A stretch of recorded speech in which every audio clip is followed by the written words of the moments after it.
제가 우주 관련해서는 팽창에 굉장히 관심 많은 거 알고 계시죠? 네, 알고 있습니다. 네, 지난번에도 한번 얘기 꺼냈다가 혼난 적이 좀 있었는데 팽창의 에너지는 과연 무엇인가? 여기에 저는 또 꽂혀 있습니다. 빅뱅이 있었다 치고요. 빅뱅의 폭발적인 힘이 끊임없이 작용을 해갖고 뭔가 막는 게 없으니까 계속 이렇게 가는 건지, 우주 바깥에 비어있는 그 진공 상태에서 우주의 수많은 것들이 이렇게 끌어다니는 그 힘이 팽창을 계속해서 가속화시키는 건지 궁금합니다. 솔직히 말씀드리면 너무 어렵고 좋은 질문인데 아직 천문학자들이 명확하게 모르는 답이긴 해요. 네. 일단 우주 바깥에 무언가가 있다라는 가정은 생각하기 어려울 것 같고요. 우리 우주가 일단 전부이기 때문에 우리 우주 안에서만 생각을 하는 게 제일 올바를 것 같은데, 그나마 가장 최신의 답을 제가 생각해 보자면 우주 팽창의 근원은 암흑 에너지일 거라고 생각은 하고 있어요. 물론 이게 정체가 뭔지는 모릅니다. 하지만 초기에 인플레이션이라고 하는 급팽창을 포함해서 지금 벌어지고 있는 우주의 가속 팽창이라거나 우주의 부피가 넓어지면 넓어질수록 더 거세게 빨라지고 있는 이 팽창을 설명할 수 있는 방식은 어쨌든 암흑 에너지라는 개념을 도입해서 우리가 지금 설명을 하는 거거든요. 암흑 에너지가 어떻게 작용한다는 거예요? 일반적으로 우주가 팽창하면 부피가 커지니까, 예를 들면 부피가 커지면 우주를 채우고 있는 질량의 밀도는 옅어지겠죠. 근데 암흑 에너지는 에너지 밀도가 부피가 커져도 일정합니다. 그 얘기는 부피가 2배 넓어지면 총 에너지 양이 2배 증가한다는 뜻이에요. 그럴 수 있어요? 그러니까 신기한 거죠. 그렇다고 가정을 하는 거예요? 아니면 암흑 에너지가 뭔지 모르는데 어떻게 걔가 그렇게 행동한다고? 사실 우리가 직접적으로 관측하고 있는 현상 자체는 우주의 가속 팽창까지만 관측을 하고 있는 거고요. 그걸 설명할 수 있는 모델이 암흑 에너지를 필요로 하고 있다가 올바른 표현일 것 같아요. 그래서 암흑 에너지를 필요로 하는 독립된 관측이 여러 개가 있기는 해요. 대표적으로 은하가 빠르게 멀어지고 있는 가속 팽창이 있고, 우주가 얼마나 균일하고 빠르게 쉬고 왔는지를 보여주는 우주 배경 복사가 있고, 이런 독립된 관측들이 있거든요. 독립된 관측을 비교해 봐도 가속 팽창이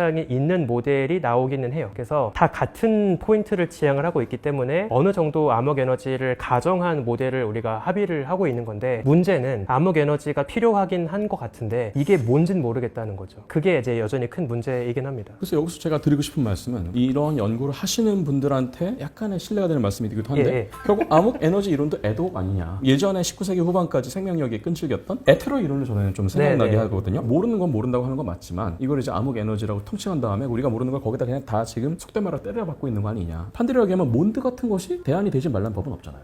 너무 좋은 지적이신데요. 사실 예를 들면 몬드, 이제 모디파이드 뉴토니안 다이나믹스라고 해가지고 굳이 우리말로 번역하면 수정된 뉴턴 역학 뭐 이런 식으로 부를 수 있을 것 같은데, 암흑 물질을 대체하기 위해서 나왔던 수학적이고 물리학적인 개념이기는 해요. 암흑 물질을 잠깐 설명을 드리면, 우주에서 움직이는 은하나 은하단의 움직임을 보니까 겉보기보다 애들이 빠르게 움직이는 거예요.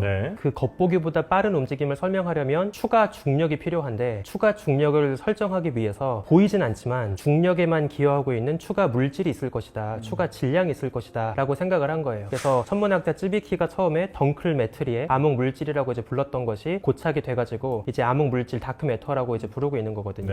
근데 이 암흑 물질이 필요로 한 것 같고, 최근에 허블 망원경 같은 게 올라가서 중력 렌즈 같은 추가로 중력 덩어리가 있어야만 설명이 되는 현상들을 관측을 하다 보니까 이게 정설로 굳어지긴 했는데, 문제는 천문학자들은 제가 매번 말씀드리지만 할 일 다 했거든요. 암흑 물질이 필요해 라는 여건을 다 마련해 놨어요. 그래서 문제가 입자 물리학자들이 이 암흑 물질이 대체 뭐로 이루어져 있느냐에 대해서 아직 아무런 발견을 못하고 있는 거예요. 박사학위가 그래서 무섭게 그래서 이 암흑 물질이 아직 완벽한 정설로 완성이 되지 못하고 있는 측면이 있거든요. 그런 빈 구석이 있다 보니까 암흑 물질을 어떤 물질로서 가정하지 말고 뉴턴 법칙을 좀 손봐서 좀 새로운 법칙으로 중력의 부재를 채워보자, 이런 이야기를 하는 거예요. 약간 좀 더 보완 설명을 드리면, 아인슈타인의 상대성 이론을 약간 어떤 식으로 생각해 볼 수 있냐면, 지구에서만 경험하던 일반적인 중력 법칙보다 더 극단적으로 중력이 강할 때가 되어서야 발현되는 것까지 아우르기 위해서 만든 게 아인슈타인의 상대성 이론이라고 볼 수 있거든요. 마찬가지로 반대도 가능하지 않을까? 예를 들면 더 중력이 약한 스케일까지 아우를 수 있는 또 다른 보편적인 중력 법칙이 가능하지 않을까라고 보는 거예요. 그거를 몬드라고 이제 생각을 하는 거죠.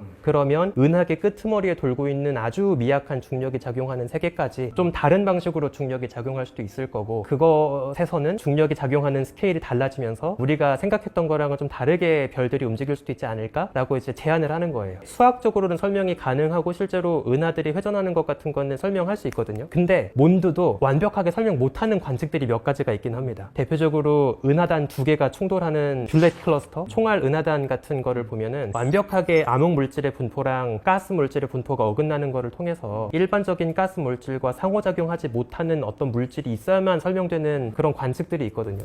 그래서 몬드가 아직까지는 주류가 되진 못하고 있는데 그렇다고 해서 암흑 물질이 완벽하게 모든 걸 설명하느냐라고 하면 그것도 아니긴 해요. 실험 물리학의 입장에서 보면 이게 참 딜레마인 게 지금 말씀하신 것처럼 우리가 알고 있는 바리온하고 상호작용 안 한다고 했잖아요. 네. 반대로 얘기하면 우리는 암흑 물질을 분석할 수 있는 툴이 지금 우리가 알고 있는 범위 내에서는 없는 거예요. 맞아요. 도대체 얘네들이 정체를 알고 싶어도 정체를 알기 위한 방법이 없으니 그냥 계속 이걸 어디까지 다시 말하면 아예 지금 우리가 알고 있는 지식을 뛰어넘는 아니면 지금 우리가 알고 있는 모든 입자 물리학을 다시 써야 되는 그 정도 수준이 되지 않으면 이 현상을 해결할 방법이 없다고 저는 생각합니다. 저 생각이 좀 다른데요. 이게 그 수정 뉴턴 역학 같은 경우엔 그 물리학자들이 받아들이는 시공간의 본질적인 대칭성을 생각하면 사실은 그렇게 신빙성은 없어 보이는데 암흑 물질 같은 경우에는 물리학자들이 믿고 있는 대칭성을 바꿀 필요는 없거든요. 시공간의 대칭성, 우주의 대칭성까지 생각하면 많은 물리학자들은 암흑 물질은 있는 것이 분명한데 그걸 어떻게 측정할 수 있는지는 모르는 정도일 거라고 생각해요. 그래서 아마 대부분의 물리학자들은 암흑 물질의 존재가 있어야 한다. 암흑 물질은 또 말씀하신 것처럼 그래도 어느 정도 실험적 증거가 있으니까 그것보다 더 곤혹스러운 건 암흑 에너지인데 네. 그것도 있다는 걸 확실히 받아들여야 될 것 같아요. 그게 뭔지는 모르는 거죠.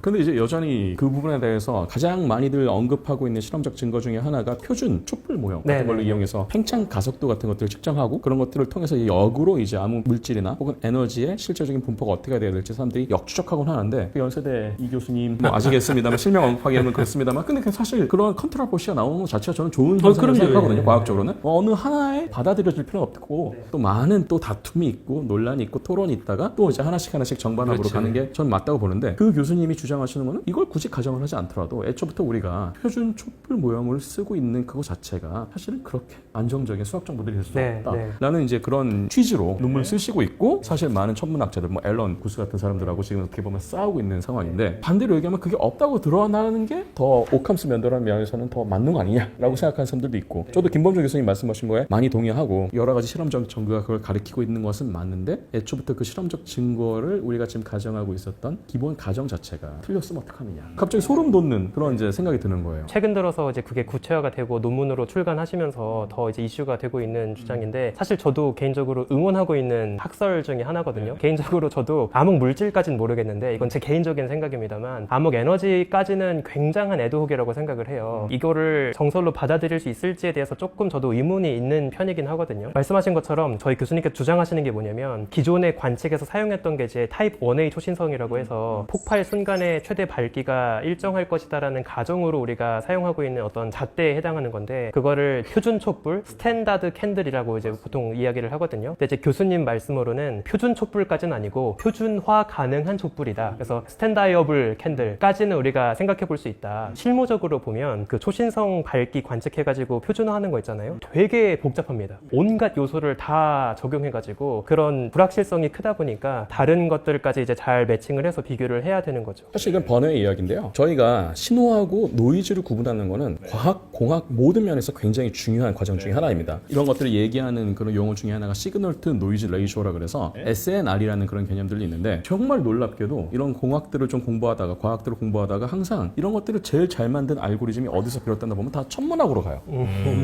사실 제가 제일 인상 깊게 봤던 거는 10년 전에 있었던 그 중력파 관측에서 10의 마이너스 20승, 10의 마이너스 21승 수준의 엄청나게 미세한 스트레인을 감지하기 위해서 많은 노이즈 처리 과정이 있었잖아요. 그 과정에서도 많은 논란이 있었죠. 이렇게 처리하는 게 맞느냐? 이거에 대한 수학적 근거가 뭐냐? 사실 근데 이제 그게 계속 재현이 되고 결국은 시그널을 잘 분리해서 알게 된 건데 여기에서도 마찬가지인 것 같은데 특히 표준 측정 같은 것들은 데이터 개수가 그렇게 많지는 않은 걸로 알고 있습니다. 네, 맞습니다. 수십 개 정도? 근데 그것들에 항상 증언한 모드라고 이것을 피팅을 해갖고 우리가 사실 거리를 다시 역추적하는 거잖아요. 네. 스탠다드 데비에이션이 생각보다 커요. 근데 과연 이러한 상황에서 이것을 우리가 어디까지 시그널로 믿을 수 있느냐? 결국은 우리가 지금 이 모델들을 맞추고 결국 이런 것들을 줄여나가는 것이 전형적인 과학혁명의 구조를 따라가고 있다고 저는 생각합니다. 네네네. 너무 다 좋습니다만 교수님 톤 자체가 너무 하케톤이거든요. 아 그렇습니까? 네. 조금 가볍게 좀 부탁드리겠습니다. 여기도 노이즈가 좀 있어요. 알겠습니다. 알겠습니다. 너무 재밌어요. 아 근데 좀 너무 재밌어갖고 네. 좀 많이 배우고 있고요. 권 교수님이 드립을 진짜 잘 치시는데 오늘 그 모습을 안 보여주셔서 권 교수님이? 네. 아 그래요? 원래 드립 전문가예요? 네네. 근데 오늘 저 너무 커피도 드립 커피만 마십니다. 아 죄송합니다. 이런 드립은 아닌데. 요런 이런 드립은 아닌데. 저런 거 아닌데. 저런 건 아닌데. 아 근데 오늘은 뭔가 제가 배우는 제 신뢰도 모델이었어요. 높게 떨어뜨리시죠.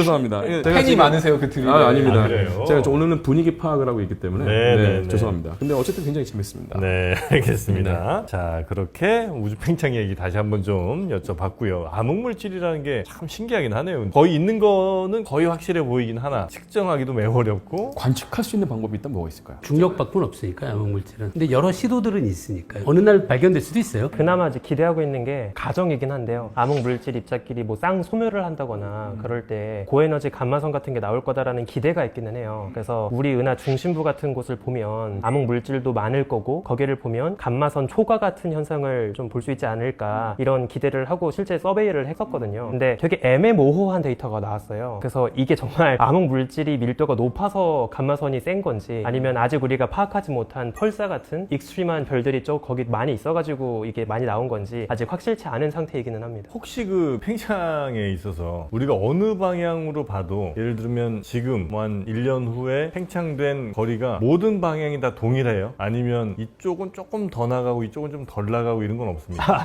아주 재밌는 질문인데요. 일단 당연히 거시적으로 보면 우주 팽창은 다 균일하고 등방하게 벌어지고 있어요. 다만 약간의 차이가 있을 수 있는 게 우주 거대 구조를 보면 밀도가 높은 은하들이 모여있는 은하단 같은 매듭 같은 지역이 있고요. 그다음에 은하들이 다 사방으로 멀리 날아가서 되게 횡한 보이드 같은 지역이 있어요. 근데 실제 우리가 관측하는 은하들의 움직임은 우주 팽창 효과 플러스 인접한 은하끼리의 중력 효과가 같이 섞여 있거든요. 그래서 만약에 은하의 움직임만 본다고 하면 그런 효과도 같이 섞여 있기 때문에 만약에 보이드 안에서 우리가 우주 팽창을 관측한다라고 하면 거기서 보이는 겉보기 은하들의 움직임은 좀 더 빠르게 보일 거예요. 사실 굉장히 재밌는 추론 중에 하나가 보이드가 있는 증거 중에 하나가 엄청나게 발달한 문명이 초광속 운행을 하면 공간이 찢어진 흔적이다 라고 얘기하는 사람도 있어요. 공간이 찢어진 흔적이라고요? 네. 왜냐하면 결국 공간을 압축을 해야 되니까 광석에 근접하거나 아니면 심지어는 초광속으로 많이 간다 그런다 그러면은 근데 되게 부자연스러운 거잖아요. 그런 엄청나게 거대한 아무것도 없는 빈 공간이 생기면 안 되는 거잖아요. 근데 사실은 제 생각은 조금 다른 게요. 보이드와 필라멘트 구조는 우주 시뮬레이션 같은 거를 해보면 초기에 아주 랜덤하게 여기가 살짝 밀도가 높고 여기가 살짝 밀도가 낮고 이런 밀도 요동을 줘요. 그러면 자연스럽게 비닉빈 부익부처럼 여기가 더 물질이 모여들고 여긴 더 물질이 빼앗기고 하면서 너무나 자연스럽게 그물 구조 형태가 만들어지기는 합니다. 그러니까 보이드라는 게 별들이 별로 없는 지역이에요? 은하가 되게 없는 공허한 아, 사막 같은. 아무것도 없습니다, 네. 진짜. 그렇게 큰 보이드가 생길 수 있다는 게 너무 신기했습니다. 그렇죠. 네. 네. 자, 하여튼 우주는 팽창하고 있습니다. 네. 그렇게 팽창에 근데 관심이 많으신가요? 제가요 이제 나이가 들어서 그런가 봐요. 네, 점점 나이가 들면서 나는 어디서 왔고 어디로 가는가. 존재론적인 우주는 정말 팽창하는 것인가? 팽창을 왜 할까? 무슨 힘으로 할까? 정말 모든 것이 다 균일하게 이렇게 팽창하고 있는 거 맞나? 뭐 이런 등등의 생각을 밤새도록 합니다. 잠을 못 자요. 이놈의 팽창 때문에.